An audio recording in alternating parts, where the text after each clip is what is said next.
Türkmenistanly bir daşky gurşaw hünärmeni Hazar deňiziniň suwunyň derejesiniň soňky ýyllarda 35-40 cm töwerew peselendigini, bu ýagdaýyň hünärmenleriň arasynda alada döredýändigini aýdýar.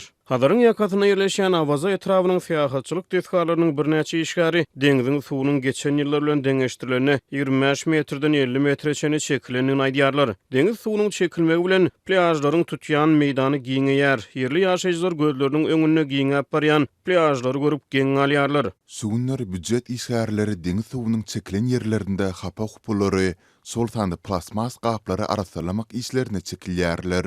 Diýip Balkanly bir büdjet işgär Adatyk radiosynyň habarçysy bilen gurrundaşlykda aýtdy. Adatyk radiosynyň habarçysy deňiz suwunyň töweregindäki aladalaryň ýydyny çalyp ekologiýa hünärmenleri, syýahatçylyk pudowynyň işgärleri we ýerli ýaşaýjylar bilen gurrundaş boldy. Hazar deňiziniň suwy takminan 35-40 cm töwerege azaldy. Deňiziň kenarlary tas gözümiziň öňünde giňäp barýar. Bu ýagdaý suwasty üsümlükleri, candarlary hem yaramaz täsir edýär. Diýip Adatyk radiosynyň habarçysy bilen anonimlik şertine gurrundaş bolan bir ekologiýa hünärmeni aýtdy. Hazaryň alkymynda ýerleşýän 350 orunluk Gäme mihmanhanasynyň bir işgäri deňiz suwunyň mihmanhananyň kenaryndan 50 metreçe çekilendigini aýdýar. Adatyk radiosynyň habarçysy bilen gurrundaş bolan ekologiýa hünärmeni suwuň buğurmogy, newit guýlarynyň köpelmegi ýaly ýagdaýlaryň deňiz suwunyň çekilmegine getirendigini aýdýar. Ýöne afat derejesine baryp ýeten suw çekilmesiniň iň esas sebäbi hökmünde Hazar deňizine guýan Volga derýasynyň suwunyň azalmagyna işaret edýär. Volga derýasynyň Hazar deňizine guýan bölегinde suw azaldy. Bu ýagdaýy Russiýa Federasiýasynyň Volga derýasynyň boýunda hidroelektrik stansiýalary gurmagy, derýanyň ýakasynda ýerleşen tebitlerde, hususan da Volgograd we Astrakhan oblastlarynda owu hojalyk işçiligini ýokurlandyrmagy, köp suw talap edýän saly ekinini has köp üstürüp ýetişdirmegi sebäp bolýar diýen çaklamalar bar.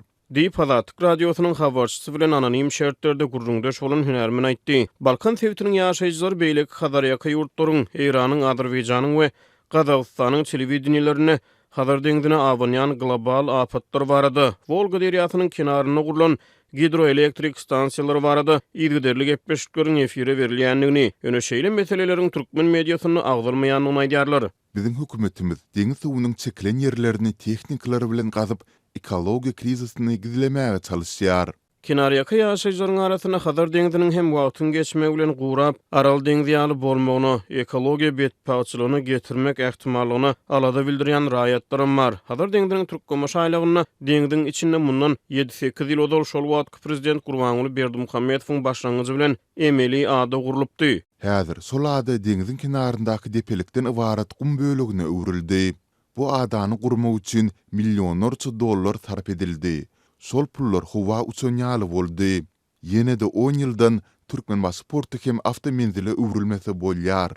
Diýip bir ýerli ýaşaýjy Adatyk radiosynyň habarçysy bilen gurrundaşlykda aýtdy. Afiýetine soňky ýyllarda halkara ekologiýa hünärmenleri global klimat krizisiniň arasyna poliuslardaky buzluklaryň eräp soňky 100 ýyldan gowrak wagtyň dowamyna deňizlerdäki we ummanlardaky suwlaryň derejesiniň ýokurlanmagyny alada bildirýärler. Ýöne şol bir wagtda hünärmenler global maýlama howpynyň arasyna deňizlerdäki suwuň buğurmak prosesiniň hem öňkülerden çalplanýanyny aýdýarlar. Türkmen hökümeti Hazar deňizini mümkinçilik deňizi ýa-da dostluk deňizi adlandyryp onuň töweregindäki ekologiýa bilen bagly aladalar agdamaýar. Mundan ol dekabr aýyna Adatyk radiosynyň çeşmeleri Hazar deňiziniň türkmen kenaryna ýüzlerçe döwlen massawynyň tapylanyny habar berdiler. Bu habar Türkmenistanyň döwlet ýetirigine köpçüliklerin habar berişleri işlerini agdalmady. Hazarýaka döwletlerden Russiýa we Eýran Hazar deňiziniň ekologiýa aladalaryna salgylanyp Türkmenistanyň Hazar üstü gaz geçirji tassamasyny oňlamany gelýär. Türkmenistan 2019-njy ýylda Hazar deňizi instituty döredildi. Bu guruma Türkmenistanyň prezidentiniň ýanyna Hazar deňiziniň meseleleri boýunça